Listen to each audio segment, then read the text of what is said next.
AP ప్రభుత్వం అందరికీ ఇళ్లు పేరుతో కొత్త పథకాన్ని తీసుకువచ్చింది. ఈ పథకం గైడ్ లైన్స్ లో ప్రభుత్వం జీవో జారీ చేసింది. గ్రామీణ ప్రాంతాల్లో 3 సెంట్లు, పట్టణాల్లో 2 సెంట్లు మహిళల పేరుతో కేటాయించనున్నారు. ఏజెన్సీల ద్వారా ఈ ఇళ్లను నిర్మించనున్నారు. స్థలం లేదా ఇళ్లు పొందిన వారికి 10 ఏళ్ల తర్వాత వాటి హక్కులు లభించనున్నాయి.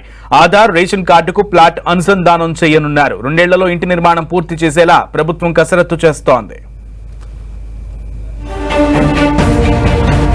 మహిళల పేరు మీదే భూమి కేటాయించేటట్లుగా ప్రభుత్వం ఒక నిర్ణయం తీసుకుంది. సో దీనికి సంబంధించి పూర్తి సమాచారం మా ప్రతినిధి దుర్గాని అడిగి తెలుసుకుందాం. దుర్గా,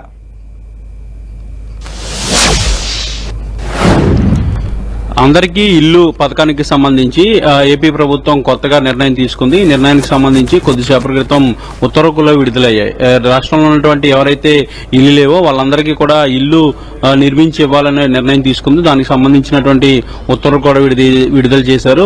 ఏదైతే ఇల్లు పూర్తిగా లేనటువంటి పేదలు ఉంటారో వాళ్ళ మహిళలకు పేరున ఈ భూములు ఇల్లు స్థలాలు ఇవ్వాలంటూ కూడా నిర్ణయం తీసుకున్నారు. అయితే గ్రామీణ ప్రాంతాల్లో 3 సెంట్లు, పట్టణ ప్రాంతాల్లో 2 సెంట్లు ఇచ్చి దాంట్లోనే ఇల్లు నిర్మాణం కూడా చేసి ఇవ్వాలనేది ప్రభుత్వం తీసుకున్న నిర్ణయం. దానికి సంబంధించినటువంటి ఉత్తర్వు జీవోలు కూడా విడుదల చేసింది. అయితే ఈ ఇల్లు నిర్మాణం ఏదైతే ఉంటుందో ఇల్లు నిర్మాణం కూడా పూర్తిగా ప్రభుత్వమే భరించి మొత్తం 10 ఏళ్ల తర్వాత పూర్తిస్థాయి హక్కులన్నీ కూడా ఎవరైతే లబ్ధిదారులు ఉంటారో వాళ్ళకి రాబోతున్నాయి. ఎవరైతే కుటుంబంలో ఉన్నటువంటి మహిళ పేరున మాత్రమే ఇంటి పట్టాలు వచ్చే అవకాశం అయితే కనిపిస్తుంది. రేషన్ కార్డుతో పాటు ఆధార్ కార్డును కూడా ఈ పట్టాలకు అన్ని ఇంటర్లింక్ చేయబోతున్నారు. 2 ఏళ్ల తర్వాత ఏదైతే భూమి ఇచ్చిన తర్వాత 2 ఏళ్ల లోపు ఇల్లు నిర్మాణం కూడా చేసి ఇచ్చే విధంగా దీనికి సంబంధించినటువంటి ఆదేశాలు ఇస్తూ కొద్దిసేపటి క్రితం ప్రభుత్వం ఉత్తర్వులు జారీ చేసింది. ఇక నుంచి రాష్ట్రంలో ఉన్నటువంటి ఎవరైతే ఇల్లు లేని అలాగే ఇంటి స్థలం కూడా లేని వాళ్ళందరూ ఎవరైతే ఉంటారో వాళ్ళందరికీ కూడా పక్కాగా ఇల్లు కట్టించి ఇవ్వాలని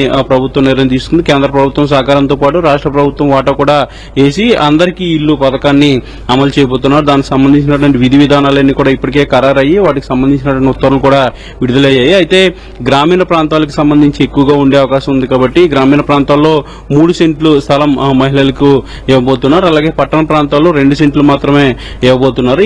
దీనికి సంబంధించినటువంటి కేటాయింపులు జరిగిన తర్వాత ఎవరైతే ఇల్లు కట్టుకుంటారో వాళ్ళకి సంబంధించినటువంటి ఏ స్కీమ్స్ ఆప్షన్స్ పెడతారనే దానికి సంబంధించి కూడా గైడ్ లైన్స్ అన్ని కూడా త్వరలో రాబోతున్నాయి. ఇల్లు కట్టుకోవడానికి నగదు సహాయం ఇవ్వడం, దాంతో పాటు పూర్తిగా ఇల్లు కట్టివ్వడం వంటి అంశాలకు సంబంధించి కూడా ఆ విధి విధానాలన్నీ కూడా రాబోతున్నాయి. ఏదైనప్పటికీ కూడా ఇక నుంచి ఏపీలో ఎవరు కూడా ఇల్లు లేని పేదలు ఉండకూడదు అనేది ప్రభుత్వం నిర్ణయంగా ఉంది. అందులో భాగంగానే అందరికీ ఇల్లు పథకాన్ని తీసుకొచ్చారు. దానికి సంబంధించినటువంటి ఉత్తర్వులు కూడా ఈ రోజు విడుదలయ్యాయి.